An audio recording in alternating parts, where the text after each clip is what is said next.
If you grew up in Canada, your first bicycle was almost certainly a CCM. Those three letters stamped on the frame of the machine that taught you to balance, wobbling down a winter-cracked sidewalk with somebody's hand still on the seat. Behind that bike stood a giant. At its peak, the Canada Cycle and Motor Company built roughly 85% of every bicycle in the country and put its skates on more than 9 in 10 of its hockey players. It survived the death of the bicycle craze that made it, survived losing its own motor car, survived the Depression and 2 world wars, and everything the 20th century could throw at a company. And then, after more than 80 years of building in Weston, Ontario, the presses fell silent for the last time. How does something that survived all of that simply disappear? What happened inside those walls? Chapter 1. The Trust That Almost Died at Birth. The story starts in a boardroom in downtown Toronto, on Temperance Street, in the autumn of 1899, which is a strange place for a story about childhood freedom to begin. Because that's what this company would eventually become, the machine that taught a country's kids to fly down a hill with their feet off the pedals, the machine that put the fastest men in the world on the ice. But it didn't start with a child, and it didn't start with an athlete. It started with a frightened man. His name was Walter Massey. He was 35 years old, president of Massey Harris, the largest maker of farm equipment in the entire British Empire, and by every measure, a man who had already won. His family name was stamped on binders and threshers from Ontario to Australia. He did not need the bicycle business.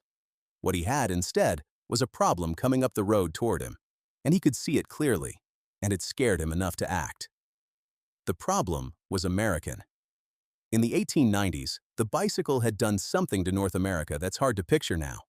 It had become a craze, a mania, the single hottest consumer product on the continent. The safety bicycle, with its 2 equal wheels and its chain drive, put ordinary people on wheels for the first time in human history. A factory girl could own one. A farmer's son could own one. It meant you could go somewhere, under your own power, whenever you liked. And for a generation raised on the horse and the boot, that was close to magic.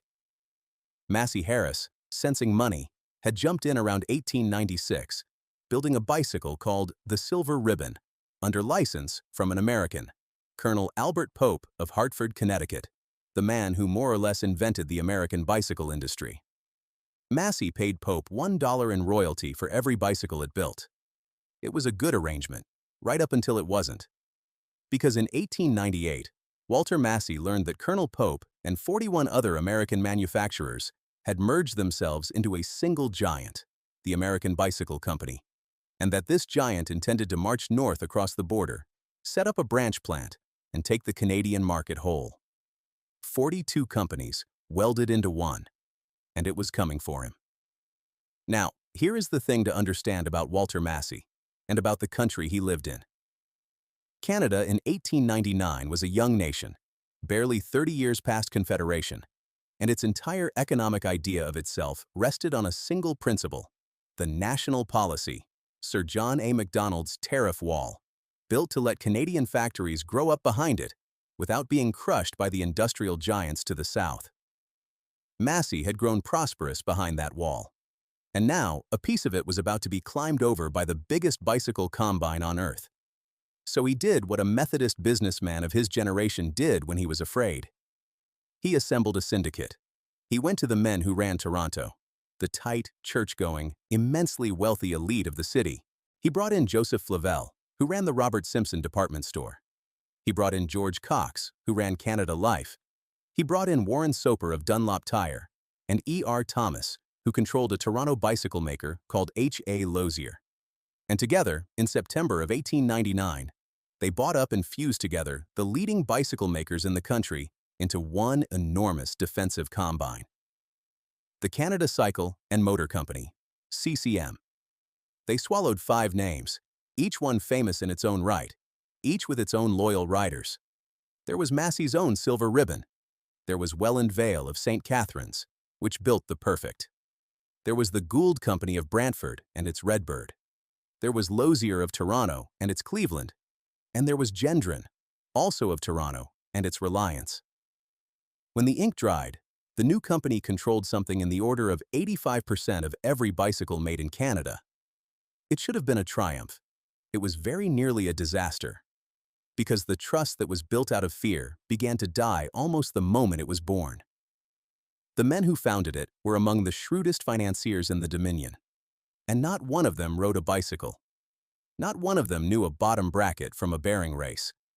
They had bought 5 factories that all made overlapping models in 5 different towns, run by 5 different managements who had spent years competing against each other and did not much care to cooperate now.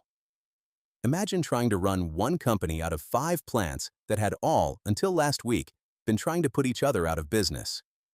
The famous names had drawn investors in, nearly $2 million of them. Ordinary people who trusted Flavel and Cox and Massey with their savings. And when the profits didn't come, those investors turned. They called the founders the Big Syndicate, half in mockery, and they accused the directors of quietly skimming the cream for themselves.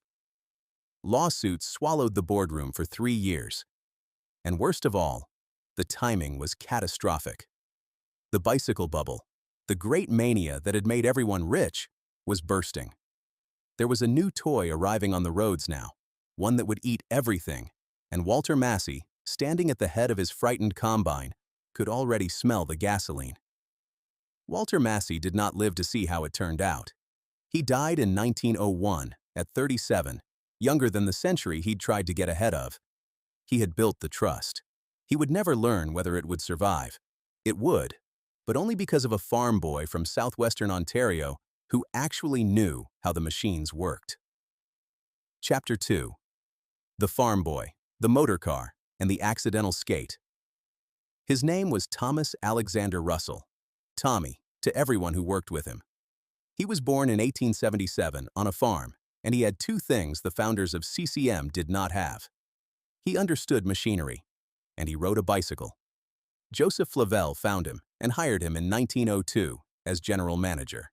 And Russell was all of 25 years old when they handed him a company that was hemorrhaging money across 5 factories in 5 towns, tangled in lawsuits, and mocked in the newspapers.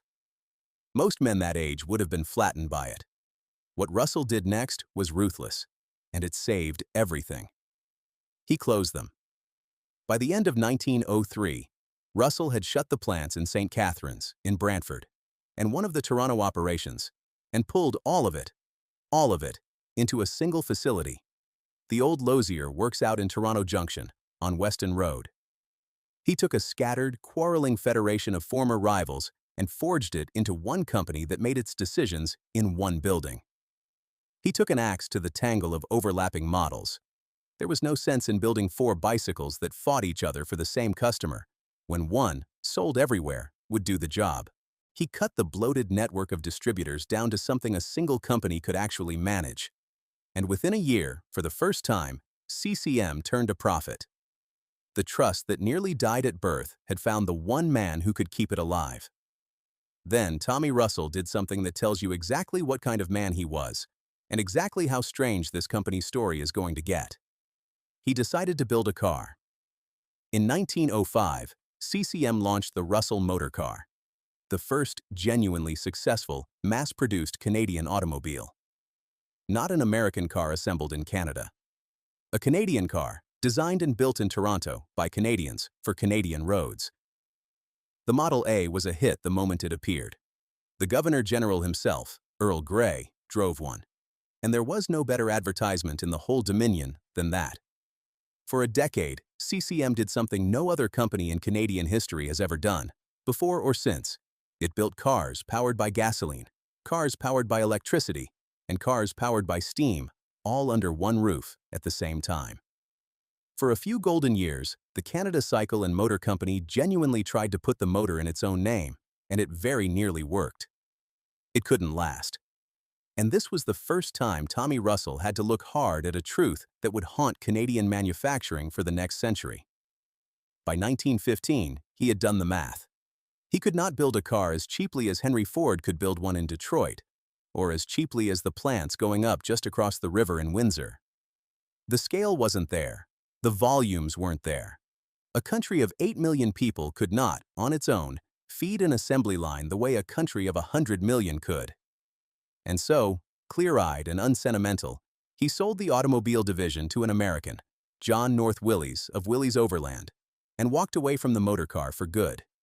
He had built Canada's car, and he'd understood, before almost anyone, that the border and the numbers would always, in the end, decide these things. For a while, though, it had been something extraordinary. There was a stretch of years when a Canadian could climb into a car conceived and built in his own country, drive it down his own country's roads, and know that the man who ran the company had started life on a farm and worked his way up by understanding the machine better than anyone above him. That mattered. In an economy that was already learning to think of itself as a branch of somewhere larger, a supplier to Detroit, a customer of Britain, a junior partner in everything, Tommy Russell had, for a decade, built the real thing. Canada's own car. When he let it go, he wasn't giving up. He was doing the hardest thing a builder can do, which is to see clearly and act on what he saw. But something of the national confidence went with it, out the door and across the border, in 1915. But the motor car left something behind. And this is the piece of the story that no one who plans a company's future would ever put in the plan. The car factory had a problem every winter. When the cold came, car orders slowed, and Russell found himself with skilled men standing idle on the floor. Men he didn't want to lay off, men with families in Toronto Junction who counted on the wage. So somebody looked at the good stainless steel left over from the Russell motor car, and looked at the idle hands, and had an idea. Use the automobile steel to stamp out skate blades, keep the men working, sell skates in winter, the way you sell bikes in summer. They called it the automobile skate. It went on sale around 1905, almost an afterthought, a way to fill the cold months and keep good men on the payroll. Within 30 years, it would become the most dominant product the company ever made. More than 9 out of every 10 hockey players in the country lacing up a pair of CCM skates.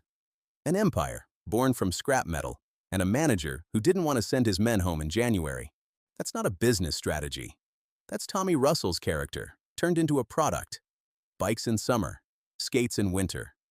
The rhythm that would define CCM for the next 60 years was set almost by accident, out of Canadian weather and Canadian decency.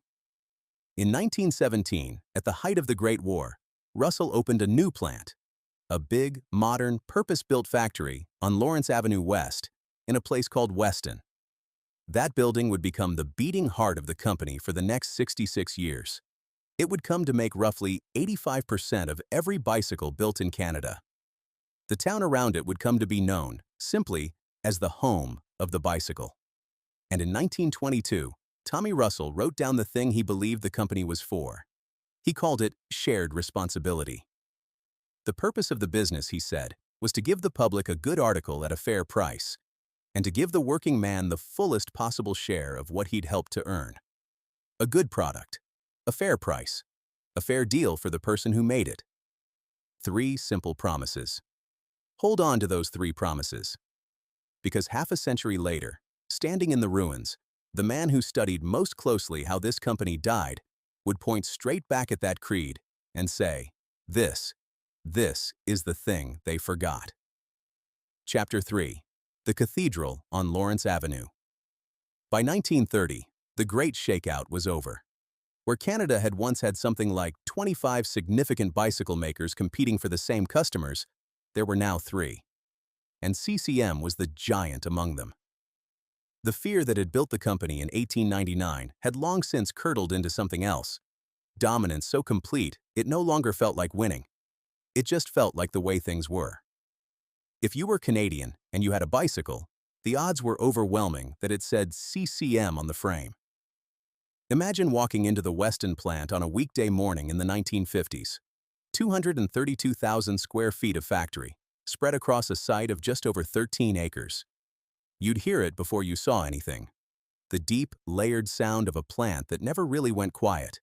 The stamping presses coming down on sheet steel with a rhythm you could feel in the soles of your boots. The hiss of the brazing torches. The endless travel of chain over sprocket as frames moved down the line. Men shouted over it out of habit, even when they didn't need to. The smell was its own thing, and every man who worked there carried it home on his clothes. Hot metal and cutting oil, the sharp, chemical bite of paint and enamel from the finishing shop. And underneath all of it, on a cold morning, the particular mineral cold of a big Ontario building in February. The kind of cold that lives in poured concrete and doesn't leave until May. Men came in off Lawrence Avenue with the frost still on their coats, stamped the snow off their boots at the door, and warmed their hands at whatever machine ran hottest before they picked up their tools. The plant was warmer than the street. It was never warm. A bicycle didn't get built in one place. It traveled, and the whole factory was arranged around that journey. It started as raw tube and sheet and rod at one end, and it moved. Through the frame shop, where the tubes were mitered and brazed, and a skilled man could tell by the color of the metal exactly when the joint was right. Through the wheel department, where the spokes were laced and the rims trued by hands that had done it 10,000 times and could feel a wobble the eye would miss.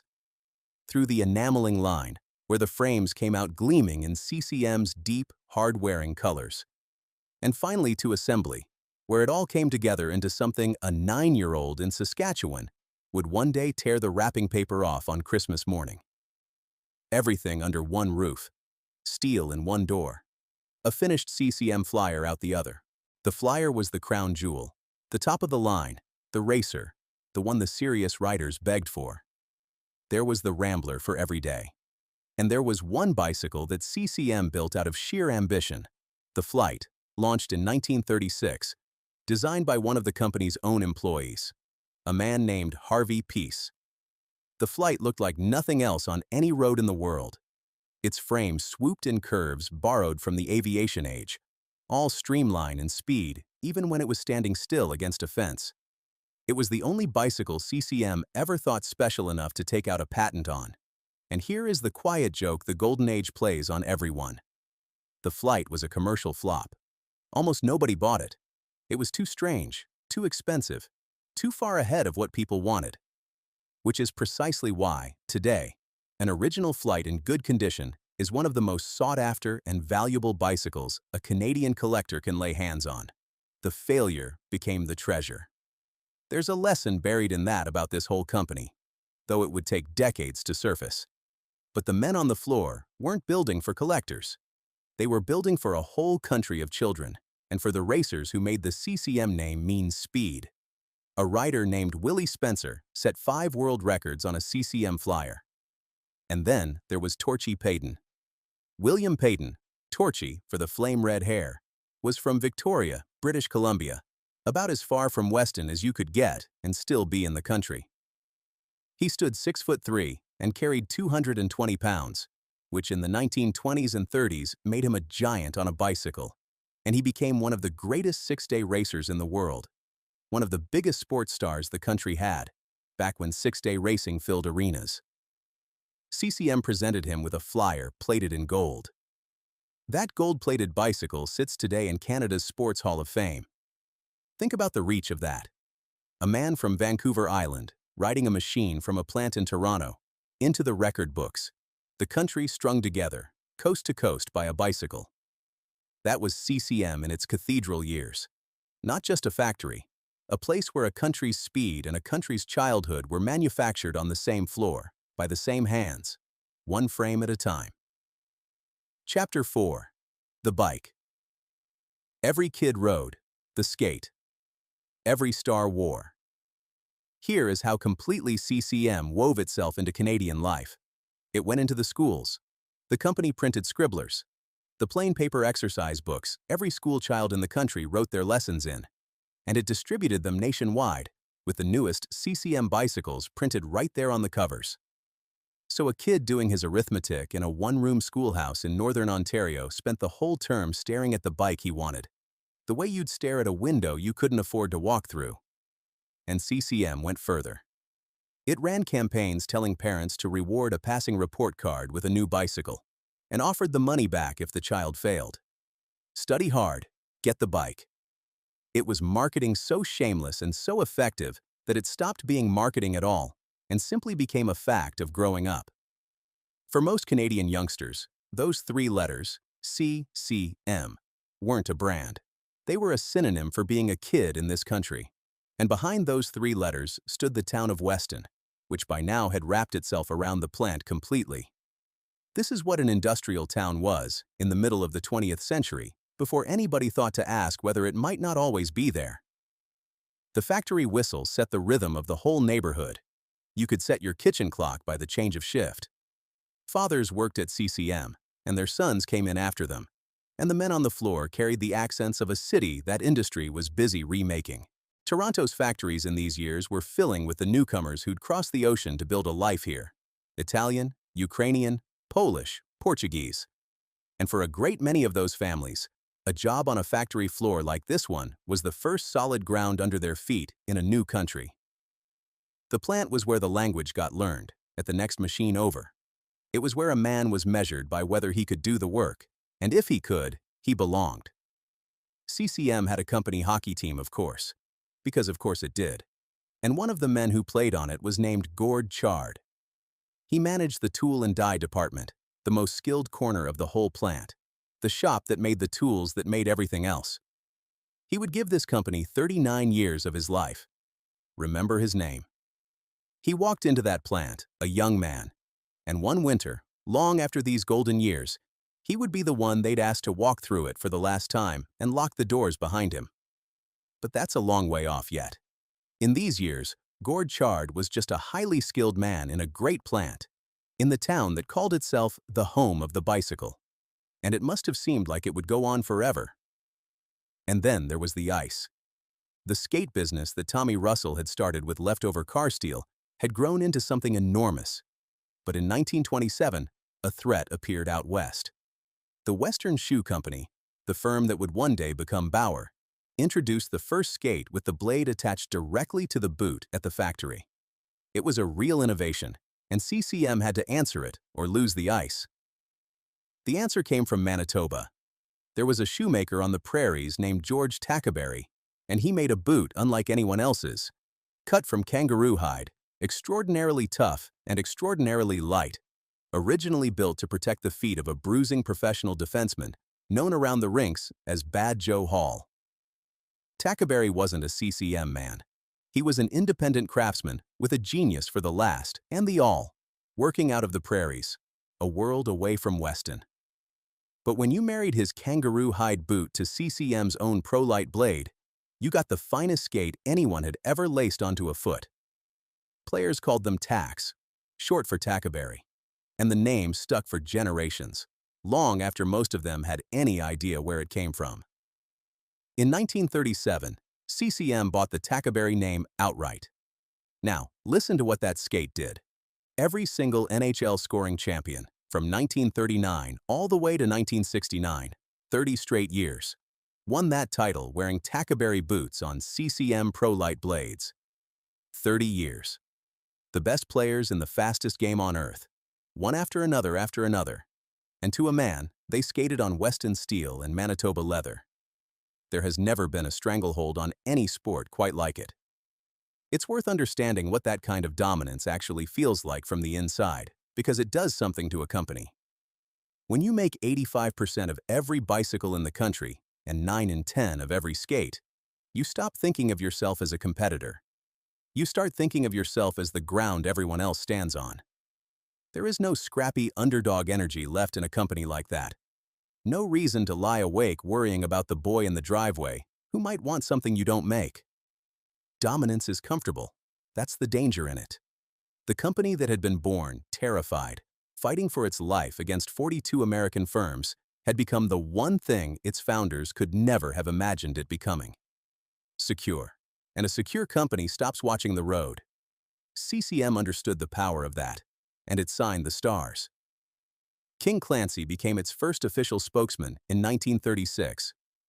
Charlie Conacher lent his name, and then, in 1968, came the deal that said everything about how far the company had come from that frightened boardroom on Temperance Street. CCM signed Bobby Hull, the Golden Jet, the most electrifying player in hockey, to a contract worth $25,000 a year for 5 years. $125,000, all told. For an endorsement deal, in 1968, That was a figure people simply could not believe. It was unheard of. The frightened little combine had grown up to write the biggest check in the game.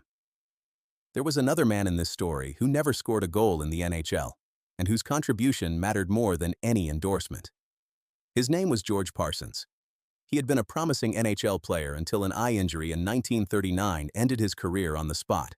A stick to the eye, and it was over, just like that. Parsons came to work for CCM, and he spent his years there helping build the things that would keep other players from losing what he had lost. Helmets, face protection, eye shields. By the mid-1970s, CCM had a helmet approved by the Canadian Standards Association and endorsed by the amateur hockey authorities, with a face and eye shield built right in. A man who lost his own game to the game's violence spent his working life making it safer for the kids coming up behind him. That's the kind of thing that happened inside this company, quietly, and it never made it into a single advertisement. It even survived the wars. When the Second World War came, the Weston plant was declared an essential war service. From 1939 to 1945, it turned out military bicycles for the troops and artillery shells for the guns overseas. The same skilled hands that stamped skate blades, now stamping out the materials of the fight. CCM had come into the world afraid of an American invasion, survived the death of the bicycle craze that made it, survived losing its own motor car, survived the Depression, and now survived a world war. Humming along the whole time, building the bikes every kid rode and the skates every star wore. It had survived everything the 20th century could throw at a company, which is exactly what makes what happened next so hard to understand. Chapter 5. The Golden Jet and the Gathering. Cold 1968. Stand there for a moment, at the summit, because the view from the top of this company has never been better, and it will never be this good again. In March of that year, Bobby Hull appeared on the cover of Time magazine, the painted portrait, done by the artist Leroy Neiman, that hangs now in the Smithsonian. Only the third hockey player ever to make that cover, and on his feet, in every game, in every photograph, CCM. The Golden Jet was one of the most famous athletes alive, playing the fastest game in the world, and he did it on Weston steel. That was the peak, not just for Hull, for CCM. In that 1 year, you could see the whole empire at once, and it looked eternal. 85% of the bicycles built in Canada came from that plant on Lawrence Avenue. Every scoring champion for a generation had worn its skates. Its name was printed on the scribblers of a whole country's schoolchildren and stamped on the frame of the first bicycle most of them would ever own. If you had walked the floor of the Weston plant in 1968 and told the men there that the whole thing would be silent and empty inside 15 years, that this cathedral would be rubble, they'd have thought you'd lost your mind, and they'd have had every reason to.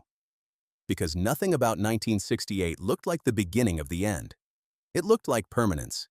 It looked like the natural order of things. But the cold was already gathering, in two places nobody on that factory floor could see. The first was above them, in a place most of the men on the line had never set foot. Because by the 1960s, CCM was no longer a company that answered to Tommy Russell, or to his creed, or to anyone who still believed in it. It was a division, a piece of property. One asset inside a diversified holding company called Levy Industries, sitting on a balance sheet next to auto parts and a screw and gear works, owned by people who thought about it the way you think about a share of stock, something to be valued, milked, and one day sold. The men who now controlled the home of the bicycle did not, for the most part, ride bicycles. And somewhere in that arrangement, if you listened, you could hear an old story starting to repeat itself. The company had been born owned by financiers who didn't know the machines. And now, at the very summit of its fame, it was owned by financiers again. Only this time, there would be no Tommy Russell coming to save it.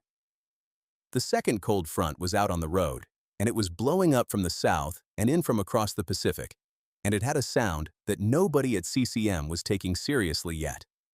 It was the sound of a 10-speed changing gears. It was the whir of a light alloy frame that a boy could lift with one hand. It was the rattle of a purpose-built dirt bike being jumped off a plywood ramp in a suburban driveway.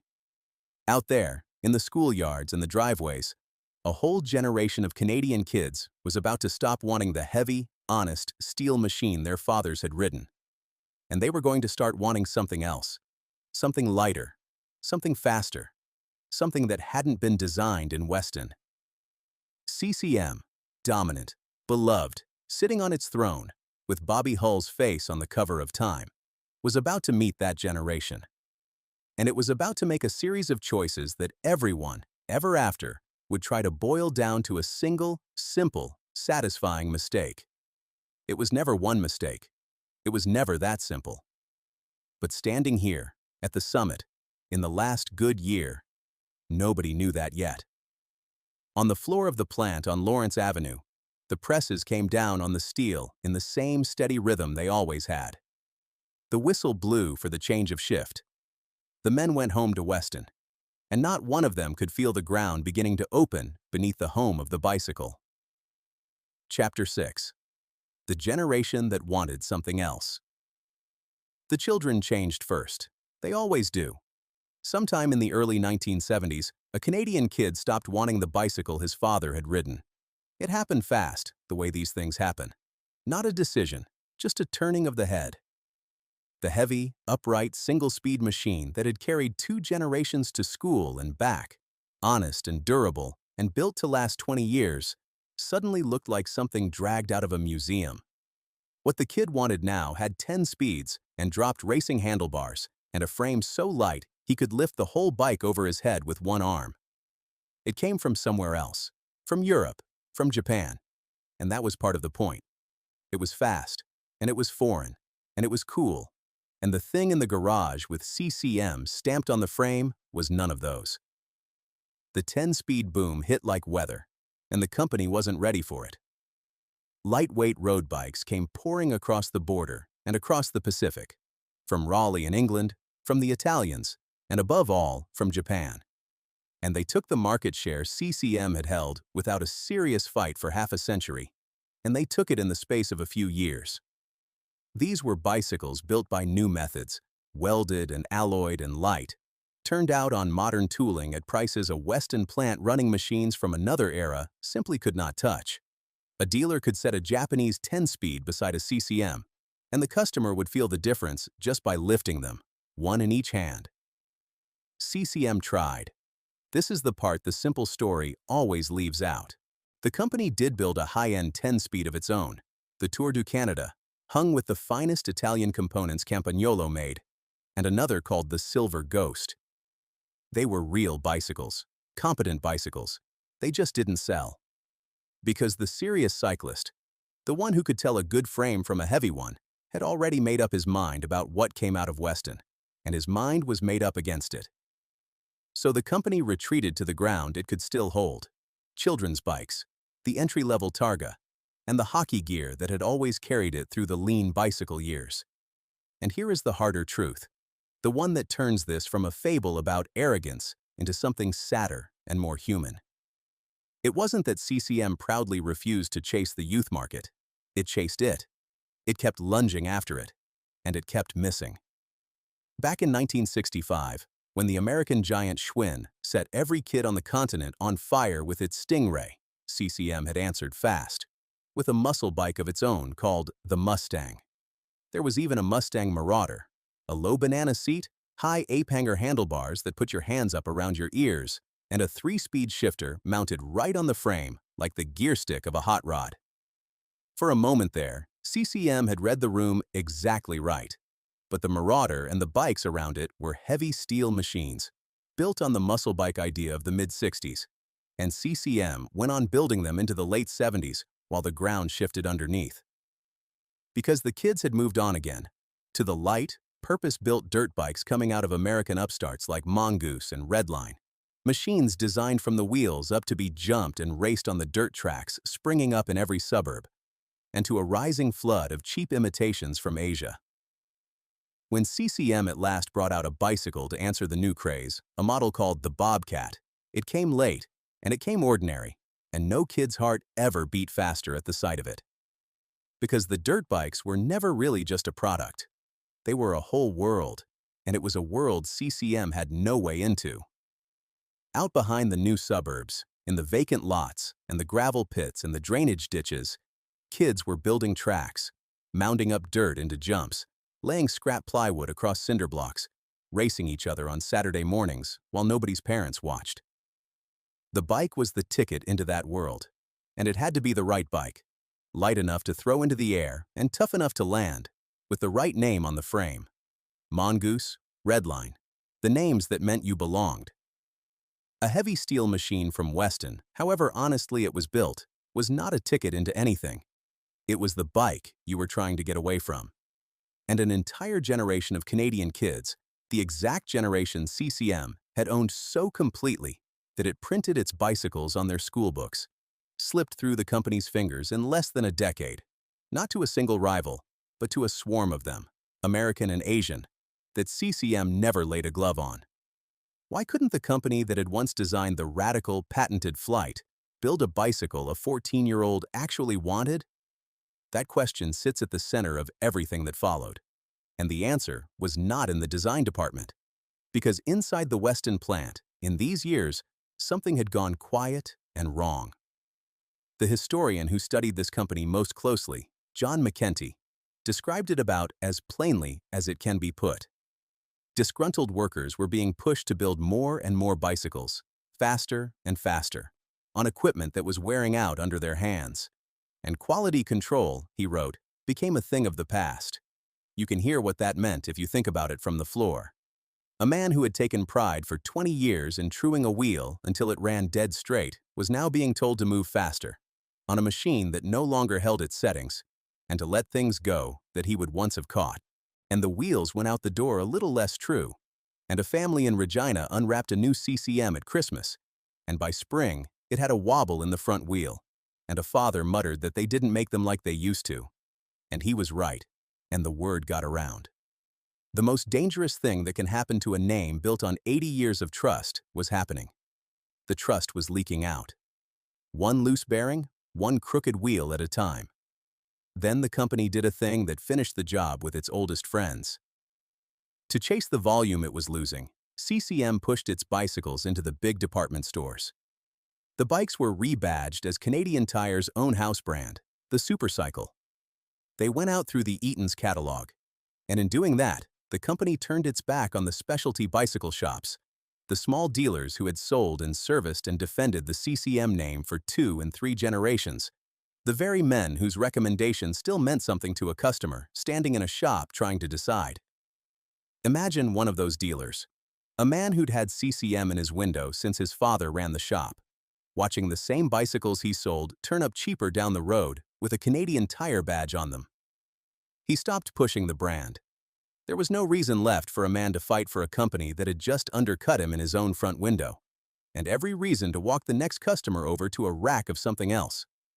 CCM had chased the mass market, and in doing it, it had lost the believers, the last people in the country still willing to tell a stranger that a CCM was worth the money.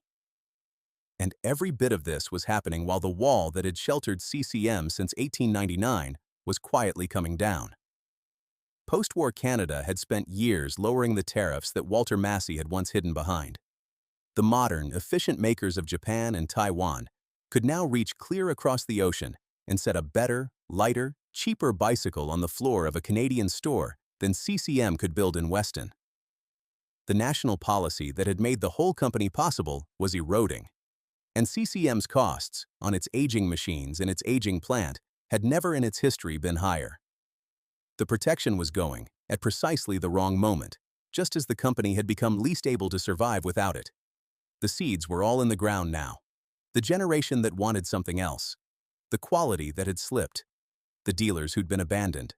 The border coming open. Any one of them, on its own, the company might have survived.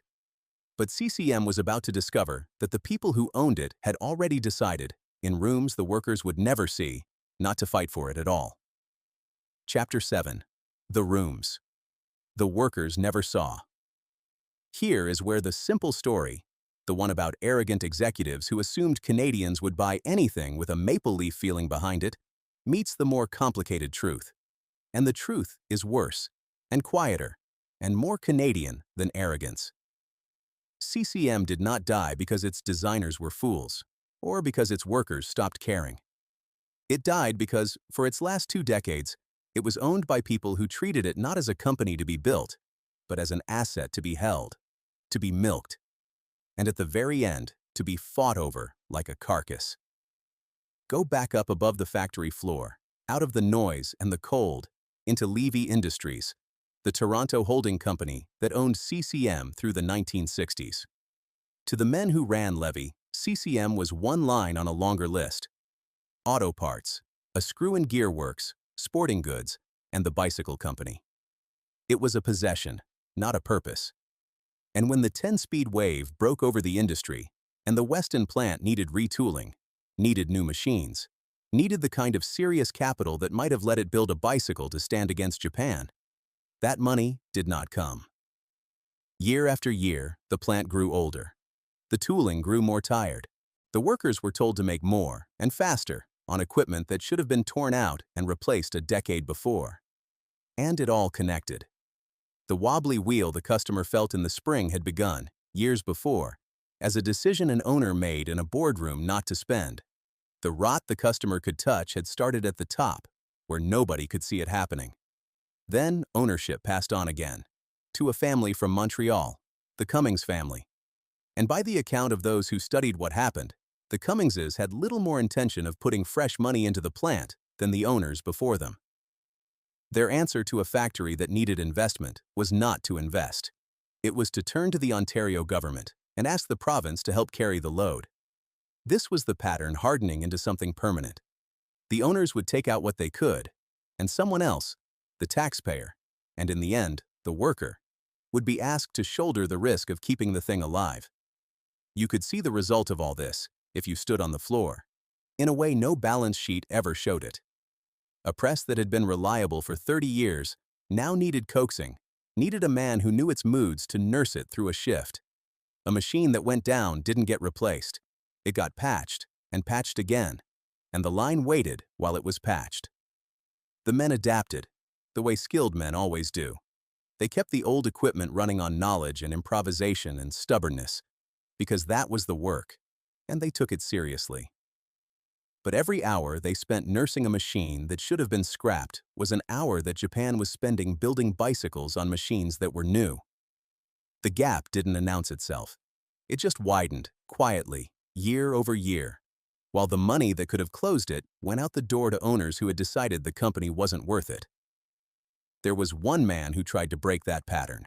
His name was Ben Virgilio, and he came in as a manager who genuinely believed CCM could still be saved, that the name, the market position, even battered and slipping, were worth fighting for. He made what the people who watched it called a valiant attempt to turn the company around. He had a plan. He had the will. And then he ran headlong into the same wall every reformer at CCM ran into. You cannot rebuild a company with a plan and a will alone. You need the men above you to open the checkbook, and they would not open it. Ben Virgilio left in 1978, worn down and disillusioned by owners who would not fund the rescue of their own company. And when he walked out the door, the last serious attempt to save CCM as a living, breathing, manufacturing concern walked out with him. After Virgilio, there was no one left who both believed in the place and had the standing to try. What filled the space where a turnaround should have been was a war. By the late 1970s, control of the company itself had become the prize, and two men went after it. One was Norton Cooper, who owned a chain of hotels. The other was Ben Levy. They fought each other for control of CCM, first in the boardroom, and then, when the boardroom couldn't settle it, in the courtroom. And picture what that means for the factory below them. While two men fought over who would own the home of the bicycle simply sat there, waiting. Its machines aging another year, its market bleeding away another season. The best energies of the people at the top were being poured not into the product, not into the plant, not into the 600 people who worked there, but into litigation over the ownership of a company that was dying while they argued. Leadership that should have been building a better bicycle was spending itself on lawyers. The company was being torn apart at the top at the precise moment it most needed someone at the top who cared whether it lived or died. and the men on the floor felt the effect of it without ever knowing the cause. Decisions stopped being made. Requests went up the line, and nothing came back down. The plant drifted, rudderless. Through the years, it could least afford to drift, because the people who were supposed to be steering it were too busy fighting each other for the wheel. And then the last force arrived, and this one came from nowhere any owner controlled.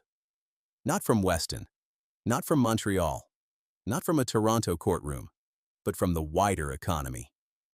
Interest rates. In the early 1980s, they climbed to heights that seem almost unreal looking back. And a company already carrying heavy debt found that debt turning lethal in its hands almost overnight. For a business that was already losing money, the simple cost of carrying what it owed became a rope around its neck. And it tightened on exactly the kind of company CCM had become, one that had borrowed to survive because its owners wouldn't fund it, and now had to service that borrowing at rates that would have strangled a healthy firm, let alone a sick one. Every month, the plant lost money making bicycles, and every month, the debt on the plant cost more to carry, and the two lines on the graph ran toward each other with the grim certainty of arithmetic. And CCM was losing money badly. The projections for 1982 showed an operating loss of $4.3 million.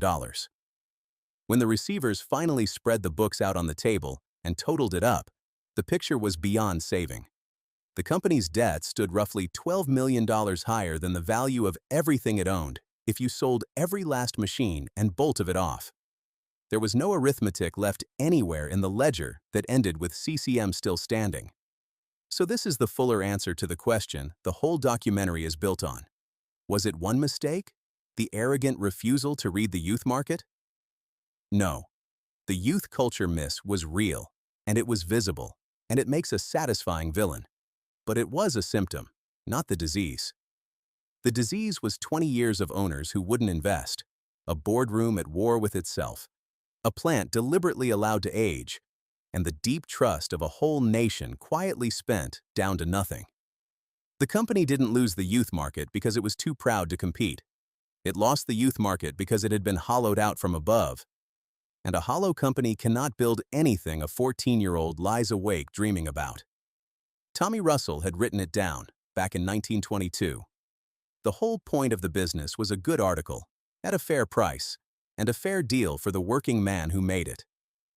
By the winter of 1982, every single one of those promises had been broken, and broken from the top. And the bill for breaking them was about to come due, all at once. Chapter 8. Receivership and the 600. It came on the 13th of October, 1982. On that day, what had once been one of the proudest enterprises in the country was placed in receivership. 83 years, almost to the season, after Walter Massey built his frightened little combine to keep the Americans from taking the Canadian market. The court appointed a receiver to take the company over. And here is a small, telling wound in the record. History doesn't even hand us that man's name. He comes down to us only as the interim receiver, an anonymous figure in a suit, walking into a company that a whole nation had once known by heart, to begin the accounting of its death. 2 weeks later, on the 30th of October, the creditors gathered at the Royal York Hotel in downtown Toronto, the grand old railway hotel, all marble and chandeliers, a strange room to hold a wake in. A moratorium was placed on all the company's payments to everyone it owed, while a buyer was hunted. The home of the bicycle was now a set of assets on a table. The only question left was who, if anyone, would want them. Someone did. Cooper Canada, at that moment the largest sporting goods manufacturer in the country, came to the table with an offer of $5 million. They were after the skate side, mostly. The plan was to fold CCM's skate making into their own plant in Toronto and carry on. $5 million for more than 80 years of history. The offer was rejected. Too low. The buyer that finally emerged came from Quebec. On the 8th of December, 1982, the province's Minister of Industry, Rodrigue Biron, announced that Procycle, a bicycle importer and assembler based in Saint-Georges, Quebec, had bought the assets of CCM. The price was $8 million. And then the president of Procycle, a man named Raymond Doodle, said out loud the thing that no one in Weston could bear to hear. He told the Globe and Mail exactly what he had bought and why. He hadn't bought a legend. He hadn't bought Bobby Hull's skates, or Torchy Peden's records, or The Flight, or 80 years of Canadian childhood. I bought the company's assets for the parts, he said, which we need in the winter. The parts. He needed the parts for the winter. He had no intention of selling CCM bicycles at all. He didn't believe Canadians would pay a premium for a name they had stopped trusting years ago. And he wasn't wrong about that, which is the bitterest part. The most beloved bicycle brand the country had ever produced had become, to the man who now owned it, a bin of useful components to get a Quebec assembly line through the cold months. There was one more party in all of this, and that was the government. Both the Ontario government and the workers themselves had gone looking hard for a rescue. But the exposure ran deeper than anyone wanted to admit. Ottawa was facing something close to $13 million in loan guarantees tied up in the company. And Premier William Davis, after all the searching, arrived at the same cold conclusion the receiver had already reached. There was no investor anywhere, in Ontario or out of it, willing to keep building bicycles in the province. The numbers had spoken, and they did not lie, and there was nothing left to do but let the Quebec offer stand and the Ontario plant close. The workers were not represented by nobody. They had a union, the United Auto Workers, and the union did not go quietly into that winter. In January of 1983, a UAW official named Bob Nickerson wrote directly to Premier Davis, and he laid the death of the company down where he believed it belonged. Not on the men on the floor, not on some abstract shift in the market. He put it on poor management and on the previous owners, the Levy brothers, he wrote, who had gouged the company for profit while it was theirs, and who still, even at the bitter end, owned the very plant in Weston that the workers were standing inside as it closed around them. It was the workers' own verdict, set down in a letter and filed away in a government archive. In all the years since, history has not found much reason to argue with it. And then, it fell to the men themselves to end it. None of it arrived as a surprise on the floor. That's the thing about a factory dying. The people who work in it usually know long before the announcement, because they can feel it in the work itself. They'd felt it in the orders that thinned out, in the shifts that quietly disappeared from the schedule, in the parts that took longer and longer to arrive, and sometimes didn't. A man who has spent 30 years on a line can read the health of a company in the rhythm of that line. And by the last winter, the rhythm was wrong, and everyone knew it. And mostly, they didn't say so out loud. They came in. They did the work. They built the last bicycles CCM would ever build on the machines they'd nursed for years, in a plant that had already begun to feel like a place with the life going out of it. And they waited for the word they knew was coming. Almost 600 people lost their jobs. Think about who those 600 were. Many of them had given the place 20 and 30 years. Some had followed their fathers through the same gates. A good number were men in their 50s, with a lifetime of specific skill in their hands. Men who could true a wheel, or braze a frame, or set a die better than almost anyone alive. And precious little use for those skills anywhere else, in a country that was closing its factories one by one. And among them were the newcomers, the immigrant families for whom this plant had been the first solid foothold in Canada, the place where the language got learned, and the paycheck got earned, and a life got started. For them, the closing was a double loss, not just a job, but the anchor that had held a whole new life in place. Among them was Gord Chard. 39 years he had given the place. He had played on the company hockey team. He had run the tool and die shop, the most skilled corner of the whole factory, the shop that made the tools that made everything else. And now, the company asked him to do one last thing for it. They gave him 2 weeks to empty the plant, 2 weeks to shut down 232,000 square feet, 2 weeks to still the presses that had been coming down on steel in the same rhythm since before he was born. So Gord Chard and a small crew walked the floor where a country's bicycles had been made, and they turned it off, machine by machine. They shut down the frame shop. They shut down the wheel department where the spokes had been laced by hand for 60 years. They pulled the power on the enameling line, They carried out what could be carried out, and they left the rest to the receiver and the dark. There is a particular cruelty in asking a man to be the one who ends the thing he loved. Gord Chard had come to that plant as a young man and given it the best part of his life. He had made the tools that made the bicycles, and now the last skill the company asked of him was the skill of shutting it down properly, of doing even this final, terrible job right, because that was the kind of man he was, and that was the kind of place it had been.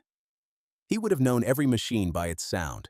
He would have known which ones were older than he was, and one by one, he silenced them.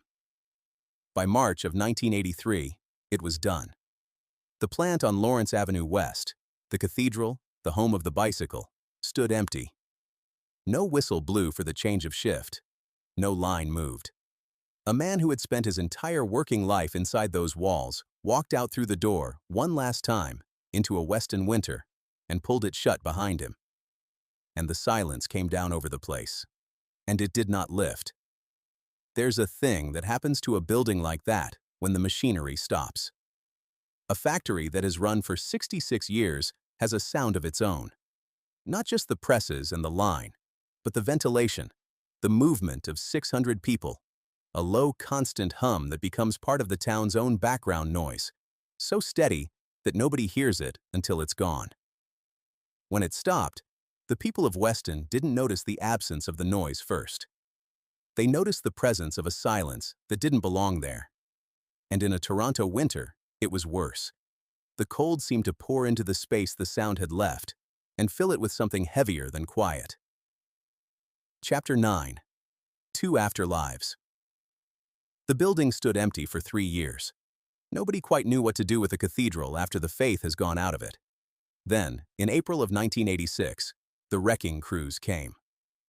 Greenspoon Brothers began the demolition, the work overseen by a man named Amadio Veloci. And before the machines went in and the walls came down, the mayor of the city of York, a man named Alan Tonks, walked through the site one last time. A final, quiet tour of the place that had built the town around it. Then they took it down. 232,000 square feet reduced to rubble and hauled away, load by load, until there was nothing left on the 13 acres but bare ground where the home of the bicycle had stood for 66 years.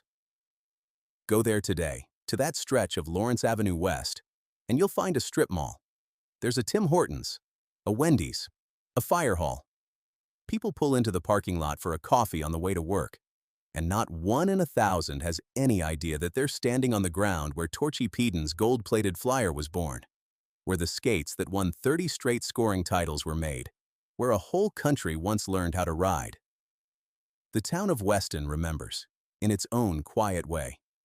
It has put up lampposts along the street shaped like bicycles, a small, gentle acknowledgement that something once stood here that mattered to more than just the people who worked in it. But the name did not die with the plant. That's the strange, bittersweet turn at the end of this story. And it is really 2 stories, running off in 2 directions, and they must never be confused with each other. The bicycle first, ProCycle, the Quebec company that had bought the assets for the parts, changed its mind about the name. It revived CCM as a mass-market bicycle brand, and it did well with it. By 2004, ProCycle was the largest bicycle maker in the country, turning out 200,000 CCM-branded bikes a year. Across the whole 101-year life of the name, more than 10 million CCM bicycles were built. Today, the CCM name on a bicycle belongs to Canadian Tire. You can still walk in and buy one. It's an entry-level machine, honest enough for what it costs. It is not made in Canada, and it is not the bike your grandfather rode. And then the skates, the survivor, the true survivor. The hockey side of CCM was sold off separately to a Montreal developer named David Zunenschein, who folded it into a company called Sport Masca. And from there, the little skate business that Tommy Russell had started with scrap steel went on a journey through the whole modern history of global money. Sport Masca became SLM International. SLM went into bankruptcy and clawed its way back out. It became the Hockey Company. The Hockey Company was bought by Reebok. Reebok was swallowed by Adidas. Adidas sold the hockey business onto a Canadian private equity firm. And in October of 2024, a Swedish firm called Altor bought CCM Hockey for $600 million. $600 million. For the skate business that a farm boy from southwestern Ontario started to keep his men working through a Toronto winter. CCM Hockey is a global giant today, one of the two names that rule the sport, and it outfits the very best players in the world: Crosby, McDavid, Ovechkin, McKinnon. The three letters are still out there, on the ice, on the biggest stages the game has to offer. But the helmets are made in China now. The high-end skates are made in Thailand. And so the coda to the whole long story is this quiet, aching fact. The CCM name has never in its life been more valuable than it is today, and nothing that carries it is made anywhere in Canada. The name outlived the country that made it. Chapter 10. What remains? The bicycle taught a country's children how to move. That's the thing that's easiest to forget, standing in a strip mall parking lot with a coffee going cold, on the ground where the plant used to be. CCM was never really in the business of steel and enamel and ball bearings. It was in the business of the first taste of freedom a Canadian kid ever got. The morning you rode further from home than you'd ever been allowed to walk. The winter afternoon, your skates finally bit clean into the ice and held you up. For 80 years, the machine that gave a whole nation both of those feelings came out of one building, in one town, made by people who lived on the streets around it, who played on its hockey team, who gave it their working lives and expected it would be there for their sons. Walter Massey built it out of fear and died before he could learn whether it would work. Tommy Russell built it into an institution and gave it a creed that the men who came after him did not keep. Gord Chard gave it 39 years and was handed the keys at the end and told to turn out the lights. And the men who owned it in its final years never rode one of its bicycles, never laced one of its skates, and decided, in rooms the workers never saw, that the company simply wasn't worth the money it would take to save. The strip mall is busy. The coffee shop does a good trade. The lampposts shaped like bicycles line a street where the whistle used to sound, and most of the people who walk past them will live their whole lives never knowing why they're there. Somewhere in a museum, Torchy Peden's flyer still catches the light, plated in gold. And somewhere on the ice tonight, under the brightest lights in the game, the best players in the world are wearing three letters that once meant a plant in Weston, Ontario, and now mean a factory on the other side of the world. It wasn't one mistake. It was never one mistake. It was a long, quiet turning away. A company loved by a whole country and starved by the handful of people who owned it, sold off at the end for the parts it still had left in the winter. Not a single catastrophe you could point to. A slow letting go of everything except the name. And the name skates on, far from home, on borrowed ice.